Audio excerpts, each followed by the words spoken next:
Thank you for watching Truth and Justice with Vivian King. I have Mr. Ray Hill in the audience tonight, and I am so glad that he's here to talk to you, the viewers, about his life and the things that are of interest to him. Mr. Ray Hill has always been one of the most interesting people that I've ever interviewed and gotten to know. He has lived a long and important life advocating for the rights of the underclassmen, for gay rights, for the right to privacy that we're all constitutionally guaranteed, and some of us who live in the criminal justice system think it might be just a myth. It might not be the Constitution, it might be a myth, because 80% of my clients who go to jail for something in their car that they thought they had a right to privacy, which was apparently doesn't exist anymore. And with my reading of the law, it's been eroded ever since the 80s. The cases are weak. Police officers can always say smell, and that is too subjective to argue. Yeah. So if you stop someone on traffic, take them out, search them, find something, back into smell, there's not a court in Harris County that'll grant that motion to suppress because your right to privacy, your Fourth Amendment right to be left alone was violated.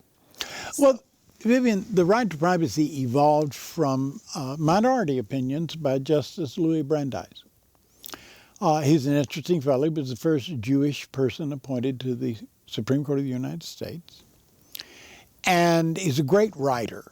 When he's writing for the majority, he's got to compromise with his peers, and he's got to tidy that up, and he's got to come up with something that they all agree with. But when they all disagreed with him, he was free to write it the way he wanted to. And so he came up with a concept that somewhere in that legal search and seizure, somewhere in that one's home is one's castle, is a right to privacy, but that had never been defined.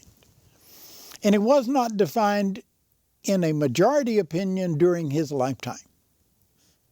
He died, and he was replaced by a fellow by the name of William O. Douglas, who thought very highly of privacy. William O. was a pretty saucy guy. He married younger women and all kinds of interesting things on the court.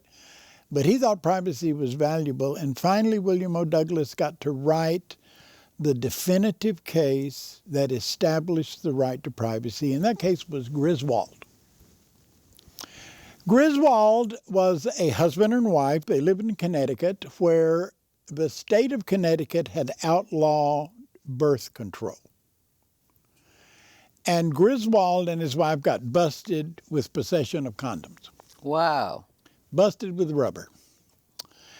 And so that was a criminal case. And so they fought and lost. And it was appealed all the way to the Supreme Court of the United States, whereupon the nine justices remembered all of those things that Justice Brandeis had talked about while he was alive. And they said, wait a minute. A married couple in their own bed should be afforded enough privacy to make the decisions to use some rudimentary birth control. So Griswold broke the ice. Griswold established that the marriage bed, because it requires a marriage license, it requires a bed with walls around it, presumably.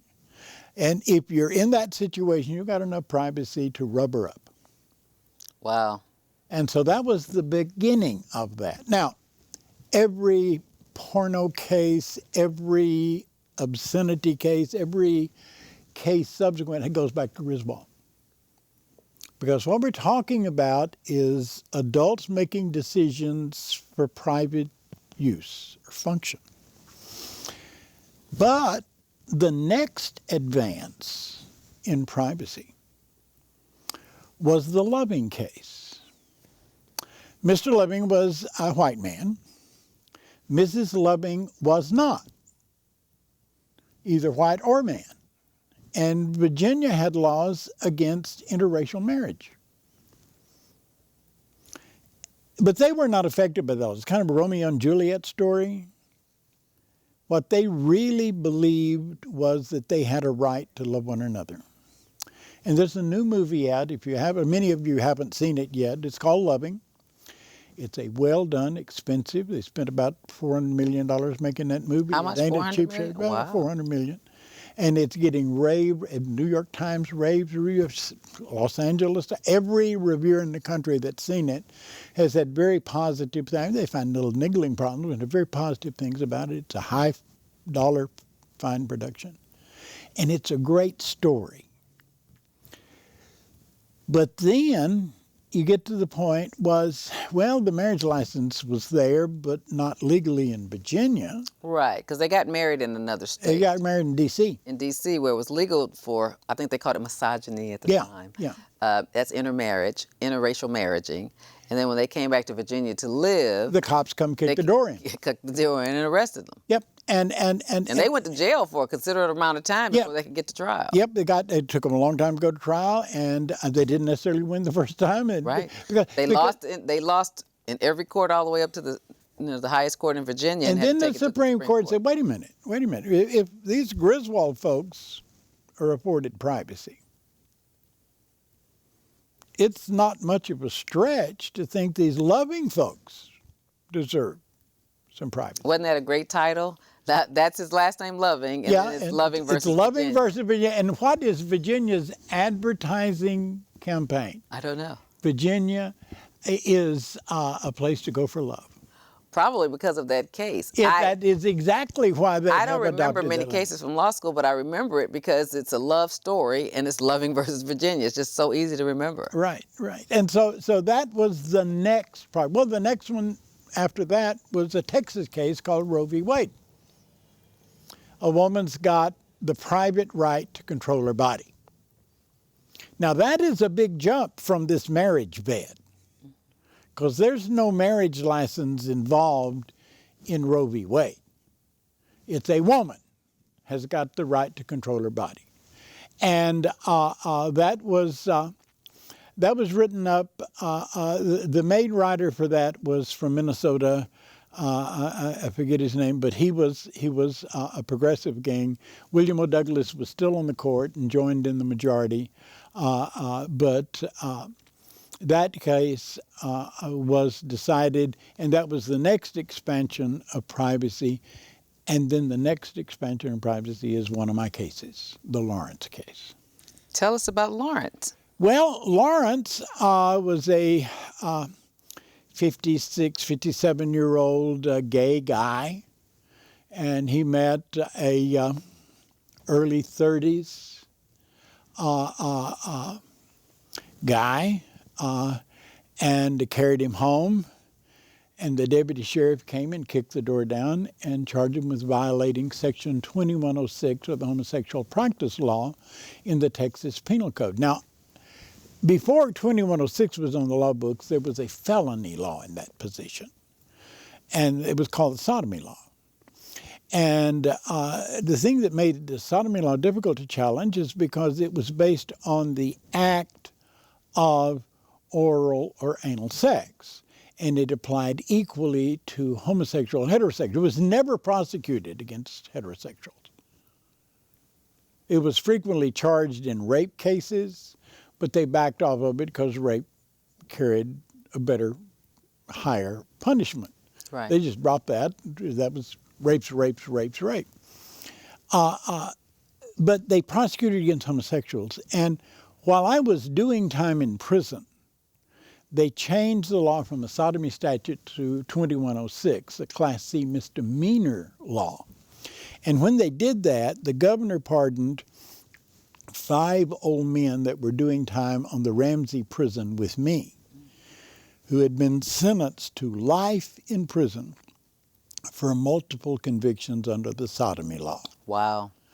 It was the sodomy law in combination with the Habitual Criminal Act. So I was in this room. The warden paid for the party because they were going to get out the next day, and I was the #1 eunuch on the Ramsey, and I run the maintenance department. They called me, "Oh, hell, you want to go down and visit them boys and fare thee well?" And I said, "Yes, sir, I'll go by commissary and pick up." I told that commissary lady to give you everything you wanted, and I'd pay for it. What? So the warden gave me a sack full of commissary, and I went down to the punk wing. That's where homosexuals live. Back as a little girl, I'm 58. We called gays punks. Yeah, and there was punk wing. I didn't know they did that in the white community too. I No, thought that was a black community. In San Antonio, Well, they call gay guys punks. Vivian. I never hear that anybody say that but me. Vivian, What? prison culture comes from slave culture, Okay. black culture, and and hobo culture. Hobo. Okay. That's the cultural gestalt there. Okay. So that's the punk wing. It's the punk wing, and gay people live there. I didn't live. I'm the number one eunuch on the farm. I'm the most openly gay guy on the Ramsey. I live in the construction wing. And how did you manage to have that Because deal? I work with them guys. Okay. I was their bookkeeper. Okay. I'd say, well, Why couldn't you go home to the punk wing at night? Well, it's easier to make job assignments in the wing with a convict that I'm going to have to put on cruise the next day. Gotcha. And in prison, a bookkeeper has a lot of decisions to make about how you move personnel around. And so I'm in there with them, and so there's some guys that come up and say, Ray, I'm getting tired of this stuff working on the sewage plant. Fine. We'll get somebody else to do that work. You go work in the boiler room, or I get to assign people. Gotcha. And all I got to do is tell my boss about it, and he checks off if that happens. No further question. And so the warden called me and said, why don't you go down and throw these boys a party? So I went down and threw the boys a party. There were 5 old men. He called them boys. But they were actually old men. They were old men. I knew about one of them. I didn't know him, but I knew about him because Alvin Buchanan had appealed his cases. So I read about him in the Southwest Reporter and in the Federal Supplement. And if you look in the books for Alvin Buchanan, sodomy laws, you can read Sarah T. Hughes's opinion denying his appeal. And it reads like the homophobic manual. And Sarah T. was considered a pretty good federal judge in Dallas. She's the one that swore in Lyndon Johnson. And wow. She called William O. Douglas and said, I don't know whether to use an American Standard Bible or a King James Version. And William O. Douglas said, Judge, you can use the Dallas phone book. Will work just as well. To swear me in. To swear in Lyndon Johnson on that plane after JFK's assassination. Wow. See, you know, pick up tidbits like this. I know it. That's why you're invaluable to me. And so I knew about Alvin's case. None of the rest of them had really appealed. 2 of them were a couple from Snyder, Texas. It was a white guy and a Hispanic guy. And they were in prison together? They were in prison together for the same cases. Wow.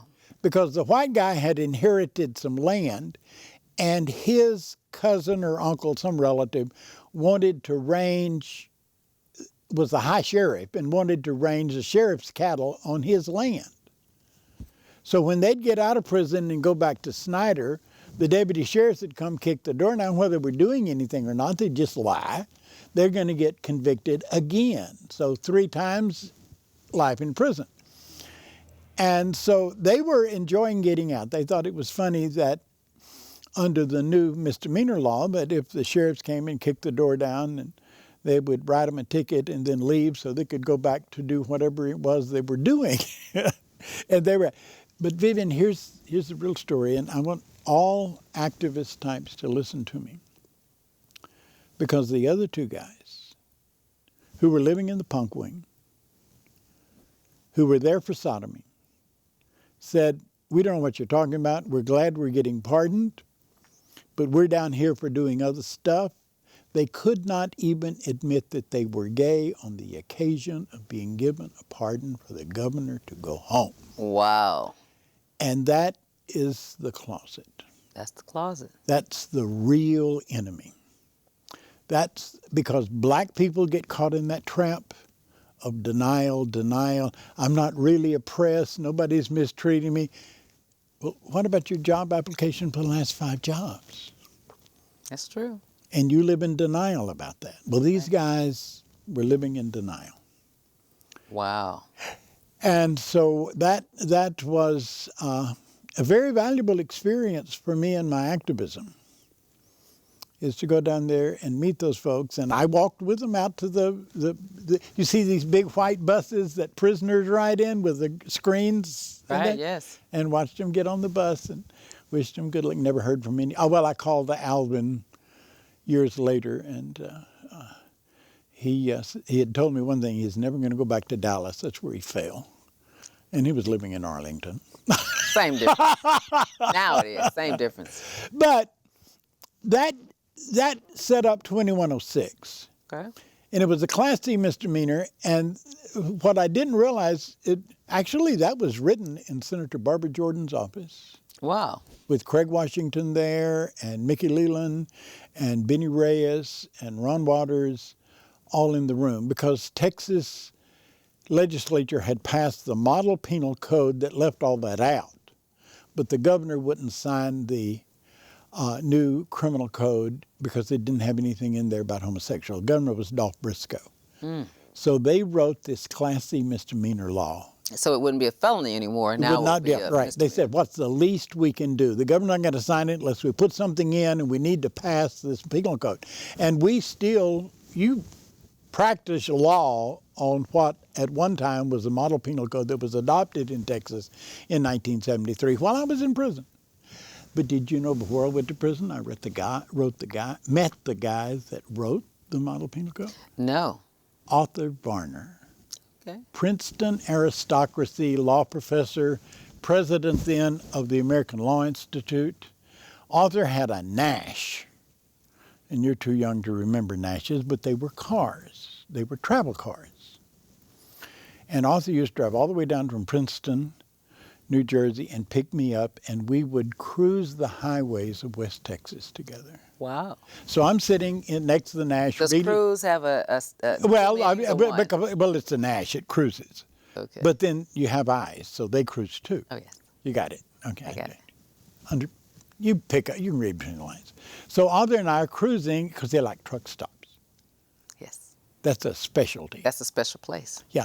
And so here we're driving from truck on West Texas highways, and I'm reading the galleys for the model penal code. And I said, Arthur, there's not anything in here about sodomy or homosexuals. And he said, yeah, and I left the chickens and the goats out too. All right. Because I wasn't getting a lot of complaints from chickens and goats. I hear you. See what I mean? But it was still added in, so our governor at the time forced the add in something, and Governor Craig Briscoe. Washington probably, who was the best lawyer in the room, probably authored it. Barbara was a lawyer too, but she didn't actually practice law. Craig did. Craig wrote a Class C misdemeanor law to go in there. Mickey was like a dentist or an ophthalmologist. Why do you say that? Because he never got a law degree. He went to TSU to study ophthalmology or dentist or something. But God, he was a pharmacist. He was a pharmacist, okay. I appreciate words from heaven. I know, words from heaven. Yeah, he was a pharmacist. I never knew what he was because he was always a politician. He was a sweetheart. Those pretty blue eyes. Yep, he was a and nice that guy. fair skin. Yeah, he was a nice And guy. I never shook hands with Mickey Leland. Every time I'd reach out to shake hands, he'd pull me and we'd hug. Oh, that's sweet. He was a sweet man. He was a wonderful man. And see, I knew people like that before I went to prison. So I kept up with them while I was in prison. And so that's how I know what happened in Barbara Jordan's office. Because Ron Waters was there, and with Ron Waters was Deborah Denberg, his administrative aide. And she wrote me a letter and told me how that came down. Well, the interesting thing I know about the model penal code is when I became a lawyer in '92, it was still in effect. And it changed after Ann Richards was defeated by Daddy Bush, governor. It began to change. It began to change. From that time on, it changed from January '95. When did he win? I think it was '93. I think he won in '92. So January of '93, they said that the penal code hadn't been changed in 30 years. Yeah. And so this is the 30 years. And so significantly, it had been the same. There have been changes, but it wasn't significant. Like, I think a man used to beat his wife, or there were old laws where men didn't get in trouble if they killed their wife. Major equal rights things had changed, but other than that, they said it nothing major. Well, I mean, that's the problem with penal codes, is that they start out well-intentioned. Well, 30 years is a good barometer because the problem with practicing since 1992 is that it changes every 2 years, every legislative cycle. So lawyers are not even on notice as to what the law is. I mean, every client that comes in my office, even if it's for something I did last year, I have to check the code again. So no one knows what the law is because it's constantly changing, and you don't have notice. And if you're limited to dealing with issues that are exclusively a state matter, and you don't have a federal constitutional leg to stand on, then you depend on state elected judges who follow the will of what do I have to do to be tough enough on crime to get reelected. And I wish that it was changed, not only just like nonpartisan. I wish that judges, before they could run, had to take some type of test to say that they even knew the law. Whatever the current penal code is and whatever the current code of criminal procedure, which is what we take to become board certified. I think they should all be board certified. So at least at some point they know the law. Because well, I mean, but the most frustrating thing about practicing is that you're constantly approaching judges who you got to show them what's in the penal code or what's in the code of criminal procedure, and they're the ones making the decision. So some of those difficult. Appellate courts have dual jurisdiction. They deal with civil case this morning. They do. But since I deal with criminal and it's someone's life and not money, I mean, you need to know what the law is. There was a question that was just posed: how do cases get to the Supreme Court? And it can get there multiple ways. You can go first, if it's a state case, you go through all the state levels, which is the Court of Appeals. 1st and 14th are in Houston. They see civil and criminal courts, and then they split up when they get to Austin. So if you win or lose at the Court of Criminal, at the Appellate Court, Court of Appeals, then you can appeal if it's criminal to the Court of Criminal Appeals, and then if it's civil, it goes to the Texas Supreme Court. They split. And then if you don't like that ruling, you might have a way to appeal to the federal district court, which is like Judge Atlas. One of the 20 federal ones. You have to file in the federal. You have to file there, and then if you can keep going all the way up through the Fifth Circuit, is our circuit here, and then you can get to the Supreme Court if they feel that there's a question. The Supreme Court is very difficult to get to. There has to be different states or different jurisdictions have to be making a totally different decision on the same law. That's how you basically get to the Court of Appeal. I mean, let me do the Lawrence case trail, because when I went to the Supreme Court with Hill versus Houston, which is a case where I was arrested for calling 2 officers a name unbecoming of their relationship with their mothers, and I got arrested for that. And it was very clear that I got arrested for that. They charged me with interfering, and indeed, I had intended to interfere with their beating the young man in my front yard. They dragged a young black man in my yard, and they pulled out their flashlight and started beating him, and I intended. Mea culpa, I intended to stop that beating. Well, when I called them that particular motherly noun, they did stop beating him. As a matter of fact, they forgot entirely about him. They walked off and left him laying there, and he got up and went away because I had insulted them so highly that they were coming for me, which I suggested. I said, why don't you call them a name, said, why don't you leave the kid alone and mess with me? And they came, and they did exactly what I told them to do, and they threw me in the back of that squad car, and my companion was calling them far worse than I was, but that was in Spanish, and they didn't understand it. So they packed me off to jail, and but I won the case. And then I went to federal court and sued. Wow. Okay. So let's move forward. So you sued the officers? I sued the officers and the city for the inconvenience of going to jail, because I had done that before.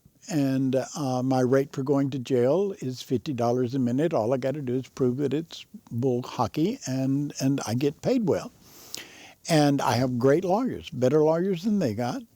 And Jerry, I'm glad you're listening out there. Jerry Bernberg is my briefing attorney. Gotcha. And he is very smart no lawyer. Small potatoes lawyer. And he anguishes over those cases like you wouldn't believe. But we went up from federal district court all the way to the Supreme Court of the United States, and we won 8-1. It wasn't even close. Well, while my lawyers were studying the findings of facts and conclusions of law, I was studying the trail. Because if I can protect my rights through this process of going through the federal courts, I can expand my rights if I consciously know how this is working. So in the Lawrence case, they call me in the middle of the night, and they tell me that John Lawrence, now deceased, and Tyrone Garner, his friend, were busted and charged with 2106. The sodomy law. Which was the equivalent to sodomy law, but now it's a Class C misdemeanor, but they get arrested and carried to jail in their drawers. Right. So my first words are, well, the hard part is to convince your friends we've got to lose their case. Because if you don't lose, you don't have anything to appeal. And that case goes to a Justice of the Peace Court in North Shore, Judge Parrott's court. Okay. Well, I got some stroke in Judge Parrott's court. I know his political operative, who is Cheryl Ropolo.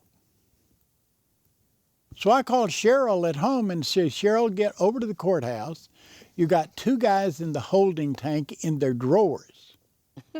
And so she goes over there and she said, the judge is going to dismiss the case. I said, no, Cheryl, that can't happen. The judge cannot dismiss this case. Tell you what, I'll come get the guys in their drawers. And you use the excuse that the judge don't want them in his courtroom in their drawers. Right. Delay, by a delay. And then I get Mitchell Katine and David Jones on the case. And they go out there and David Jones fashions a motion to quash. And he said, well, what do you want me to cite in here? And I said, Byers v. Hardwick. He said, wait a minute, Byers v. Hardwick, we lost that case at Supreme Court. And I said, I don't want to give this judge any options. So the judge ruled against us, and that's what we initially appealed. Then it goes to Harris County Criminal Court from JP Court. Right. County Criminal Court. County Criminal Court. And it winds up in Janice Law, and I don't trust Janice. Oh, Janice Law, that's in County Court number 5. She took Hannah Child's place. Right. I don't trust her. She used to wear gloves. I don't trust her. So I go to Sherman Ross, who was my friend, and I said, Sherman, you're the presiding judge. Can you pluck this out of Janice Law's court? And he said, sure.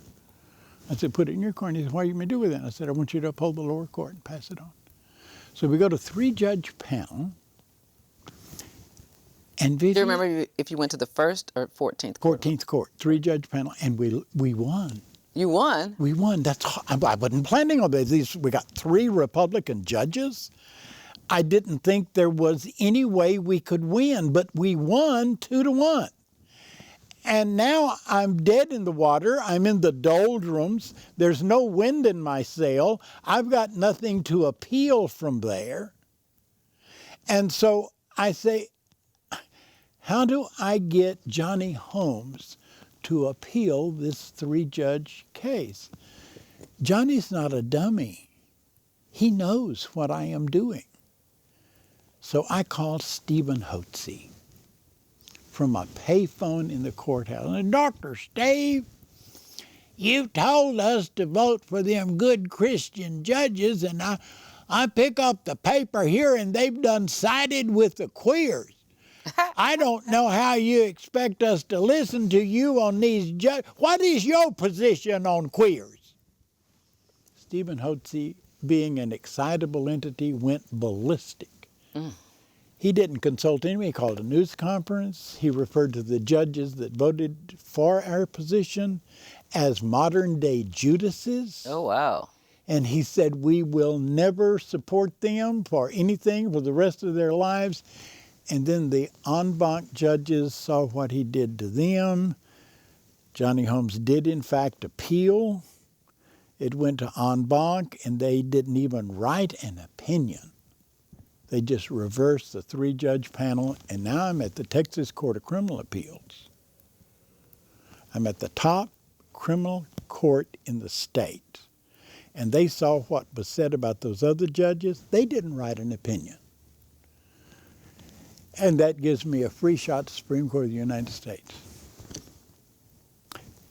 We got to the United States Supreme Court, Johnny Holmes sends Chuck Rosenthal to argue the case. And Chuck is, bless his heart, he's so pompous, he's so ill-prepared, he is just so full of himself, and he makes a complete... Nina Totenberg of NPR said it was the worst presentation before the Supreme Court in her memory.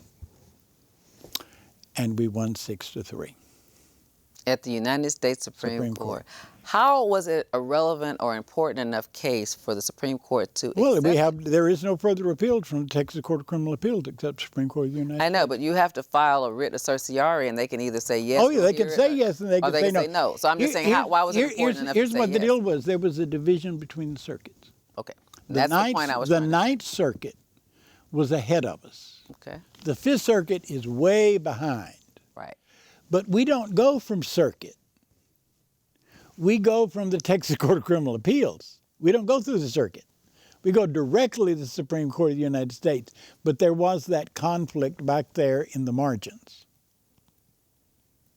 And the Supreme Court dealt with it. And that's when they take it, when there's a conflict with the different parts of the country. Yep, and it was really a beautiful occasion.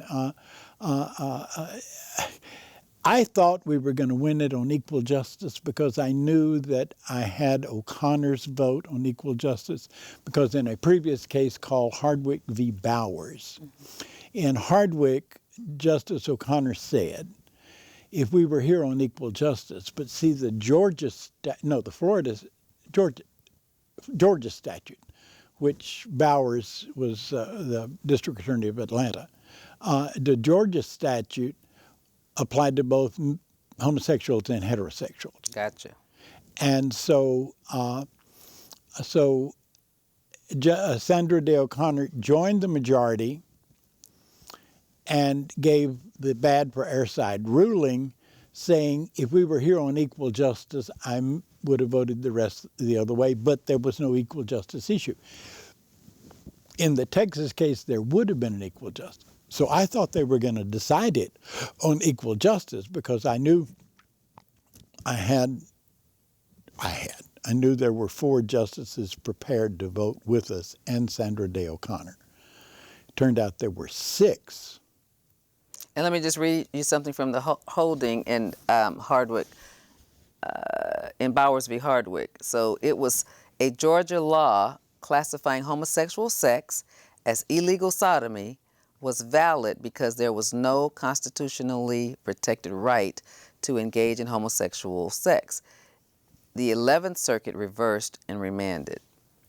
And the case pending, the majority was White, joined by Berger, Powell, Rehnquist, and O'Connor. And in O'Connor's written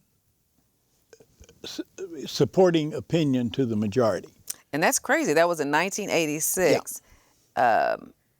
The United States Supreme Court overturned in 2003 that upheld the constitutionality. Yeah, that's the Lawrence case. So Lawrence is the one that overturned it. So Bowers. Up until 2003, it was illegal to engage in sodomy. Yeah, but the Georgia statute did not differentiate between homosexual and heterosexual. No, it was just the act. The opinion you read said homosexual act, but it was the act, not the homosexual or heterosexual. Right. And when you go closer, it says the constitutionality of a Georgia sodomy law criminalizing oral and anal sex, as you said before, in private between consenting adults, in this case with respect to homosexual sodomy, though the law did not differentiate between homosexual sodomy and heterosexual sodomy. It's just that the Georgia law, but the people who got Hardwick was just happened to be homosexual. Yeah, had it differentiated, O'Connor would have voted the other way in Hardwick. And but she because said it was so, a general statute. Because it was general. She said if we were here on a equal protection claim, then I would have voted the other way. But that claim was not raised in this because it was not appropriate to the statute.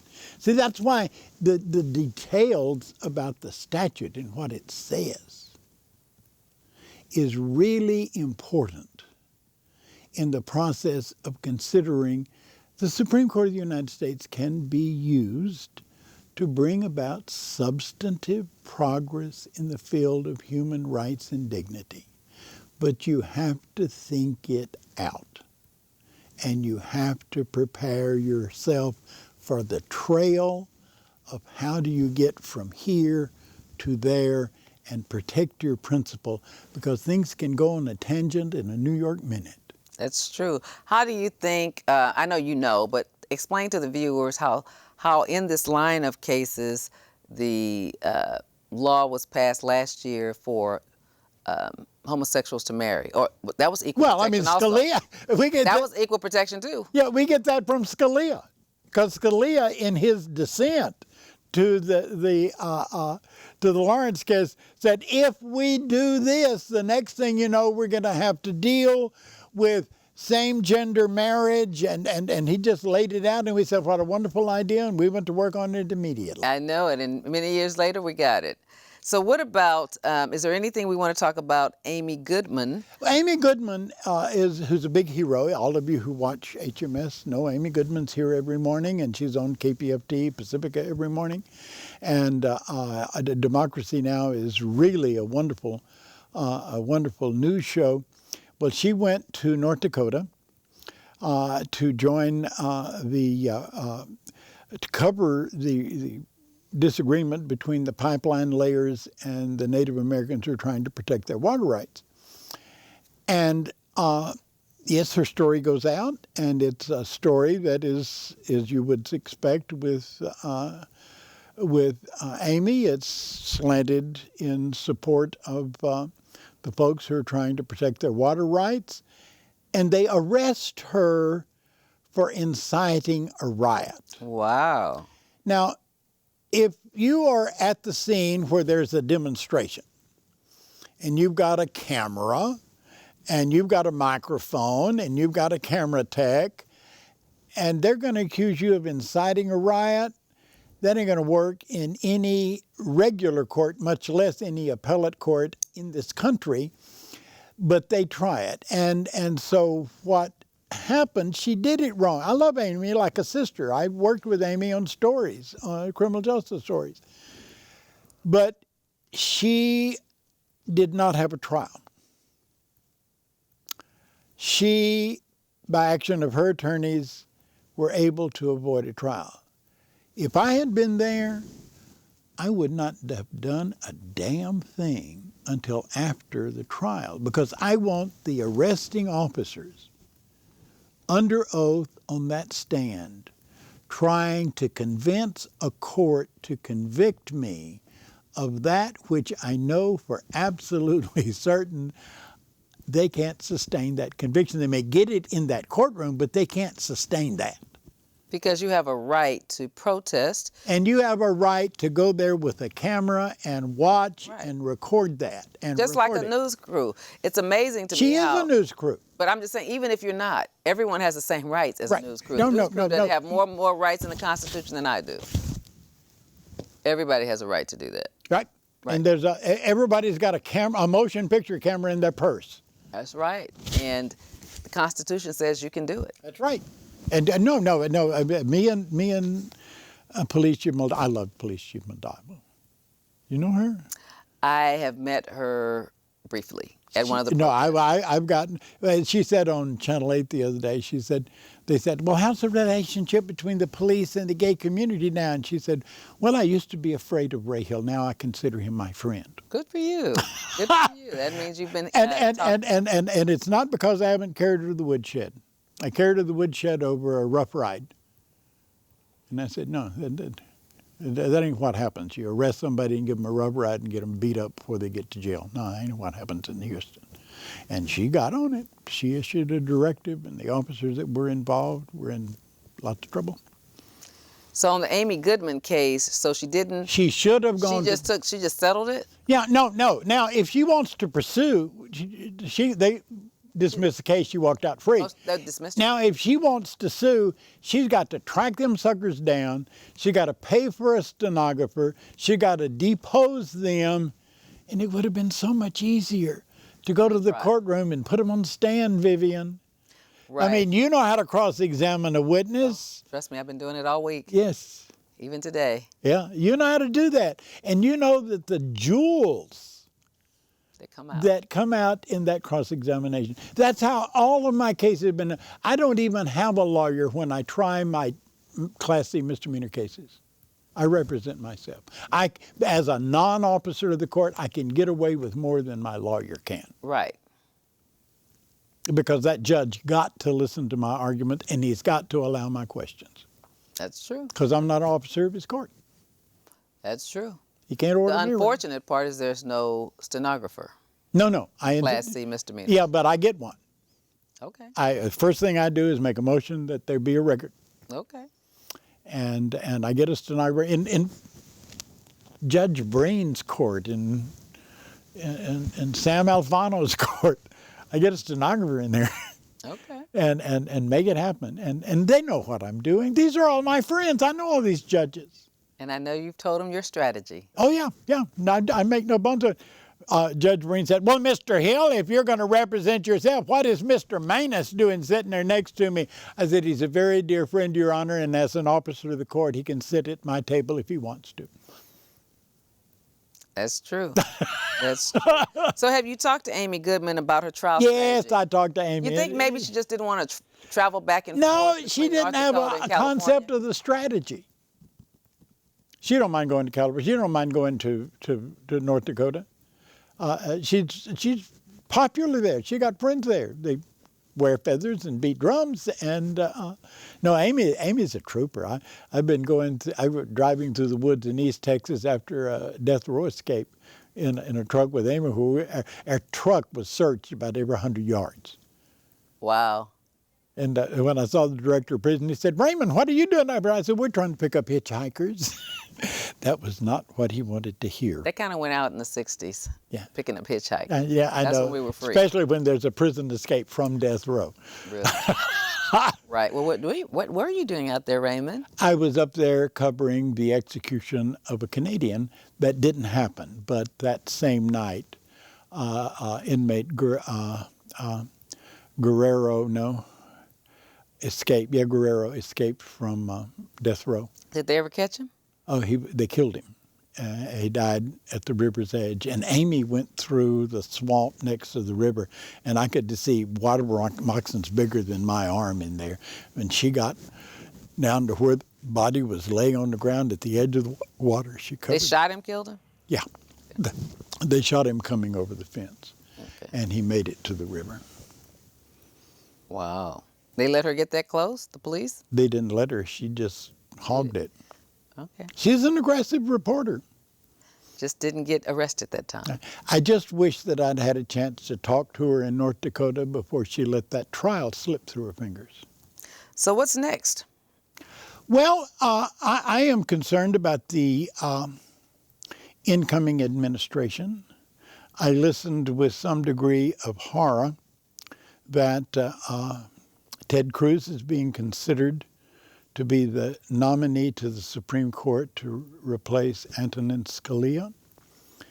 And then I gave that a little thought, and I'm not so worried about that. Ted Cruz is not a team player. He is not collegiate enough for the court. He charts his own course and be damned what other people think. You cannot function on the Supreme Court that way. Scalia got along with Ginsburg and everybody else. It's a very collegial atmosphere. He's a very jovial guy, very nice guy. He wrote very nice things about me because I got his opinion in Hill versus Houston. And he gets along with the court very well. But Ted Cruz first shut the government down, and then denied he shut the government down. And he has as many fights with the Republicans as he has Democrats. He's not a collegiate fellow. He thinks God has empowered him to have the power that he has, and he plans on use it as a command of God. So what does he care about other people's opinion? I think if incoming President Trump chooses to put Ted Cruz on the court, it might be a great blessing in disguise because they will isolate him and not have to pay any attention to him at all. And he might even, his being there, move Thomas further to the left. That'll never happen. Yeah, it does. You think it can? Oh, you have faith. Well, and I've studied the court. I've studied courts that existed before my lifetime. I studied Brandeis Court with great fascination. And there's plenty of, if you want to study something, they got a lot of material about the Supreme Court that you can read and study. I took constitutional law in college, so law school. Read it a lot. Okay, I didn't know Ted Cruz's educational background. I'm looking it up. He went to Princeton undergrad and Harvard, so he has the educational background. Yeah. I didn't know that. I didn't know where he came from. Yeah, he's a Harvard law school grad. He's young though. He was born in 1970. Yeah. But he comes from such a far end of the religious field that he thinks that he is commanded by God to do what he does. I know it. And if you're commanded by God, you really don't have to listen to anybody else. Right. It would be difficult to listen to arguments. You can't listen to a mere mortal. And Ruth Bader Ginsburg will have him for lunch. Now, I've been seeing great little pictures about her. I've been in a murder trial all week. I've been in trial all summer. So tell me why her picture is floating around. Everybody is telling her, don't retire. Remember before we found out that the Republicans were not going to recognize anything that Obama appointed, people were saying, Ruth, it's time to give up seat. She's very old. But I trust Ruth. She'll know when. And but see, if they put Ted Cruz in. Now, here's what I'm doing with the incoming administration. Do you remember the Orlando massacre? Yes. When the Orlando massacre happened, my community and I came together and we said, wait a minute, we don't want to trade one form of hate for another one. Yes, the bad actor was a Muslim, but we do not want, and he hated us or he would not have targeted us, but we do not want to hate him back. Right. So we called together through Montrose Center and the Interfaith Council, imams and ministers. Bill Lawson was there, Bishop Fiorenza was there, I was there, Mustafa was there, Robert Muhammad was there. We called together all of these people of different faiths and different saying, and we said, look, we're not going to practice hate. If somebody in your congregation or group hates us, that's fine, that's somebody. But we want you to understand that we're not going to tolerate for a minute people in our group hating back. Right. And I'm going to put that coalition back together again. Very good. Along with the ACLU and the Archdiocese and immigration groups and the NAACP and Urban League and all of these faith Muslim people. And if the Trump administration comes from the Muslim, then we'll all be Muslims. And if the Trump administration goes to separate families of people with questionable documentation, then we all become people with questionable documentation. Put a united front up there, and we'll let legal people do legal things, and we'll let medical people do medical things, because we don't want anybody denied health care either. I agree. So she's 83 years old. Yeah. So she's had, she practices Judaism, and she graduated from Columbia Law School in 1959. I graduated from Galena Park High School in 1959. I was born in 1958, so she's been around a long time.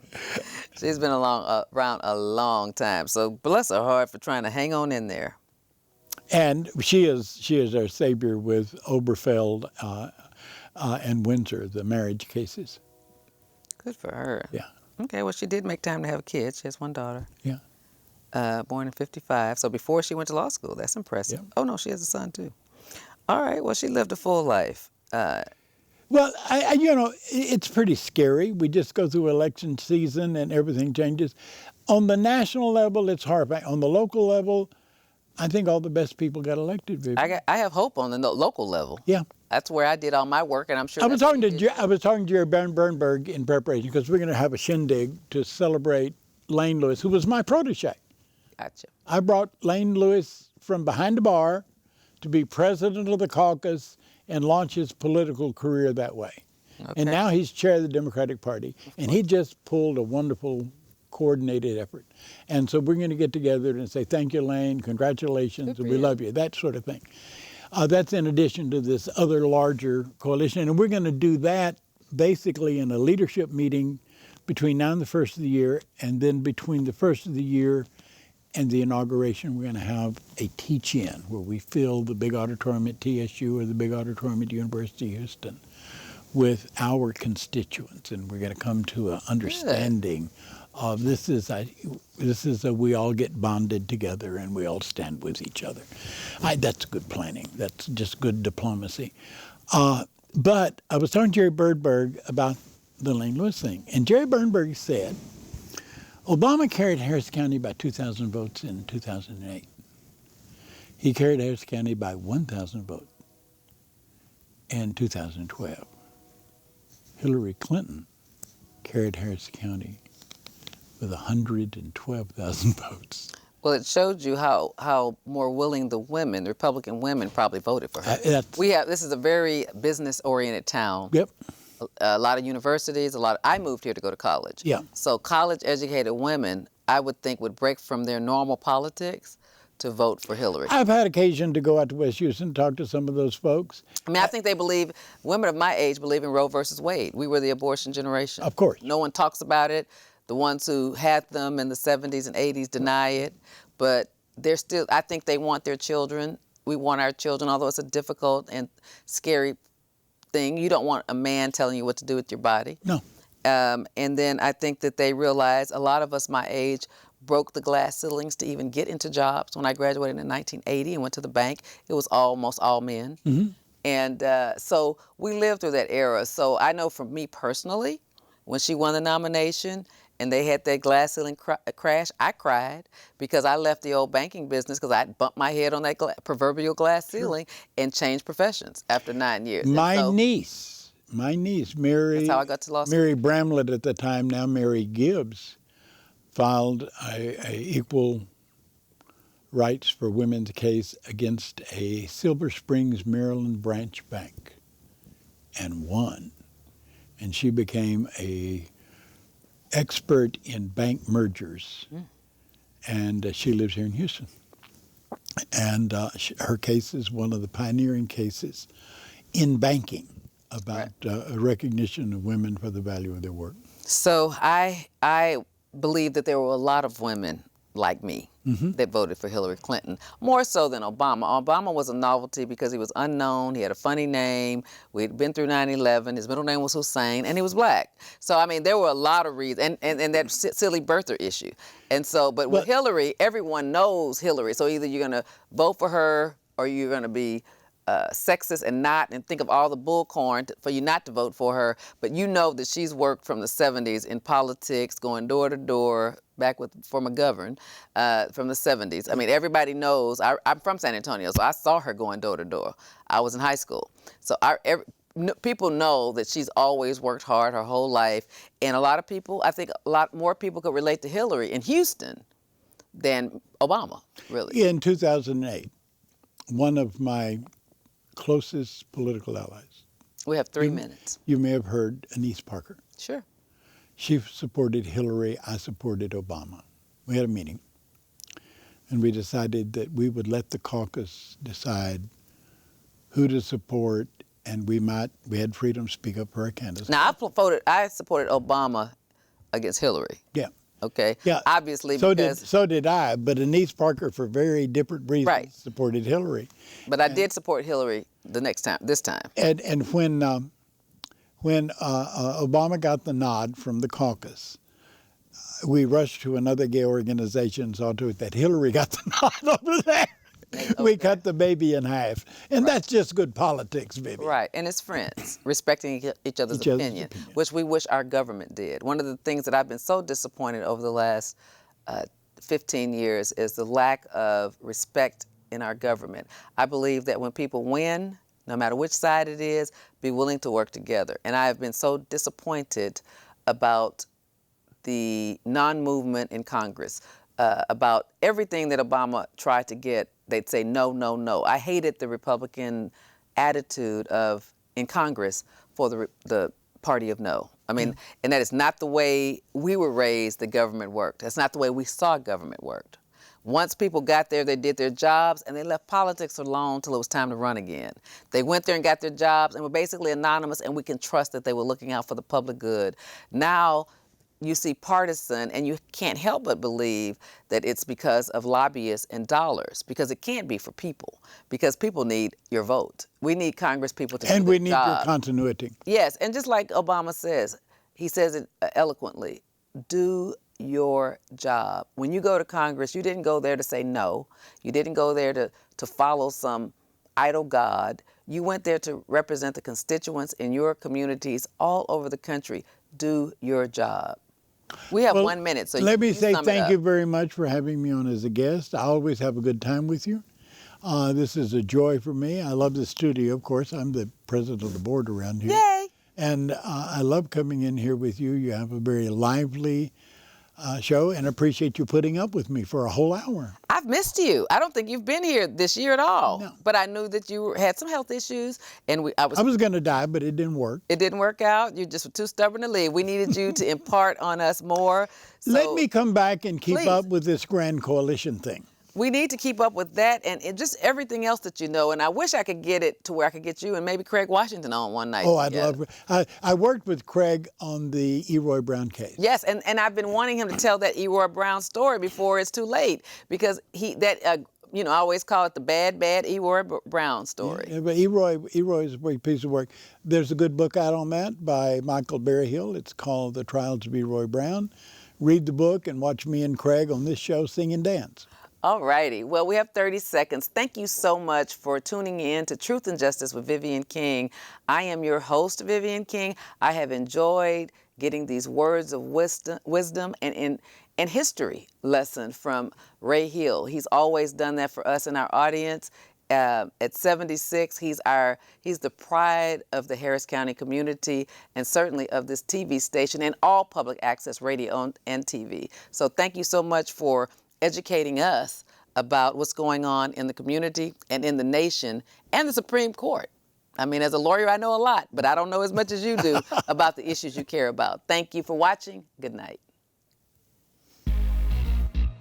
Thank you for tuning in again. Tonight we have something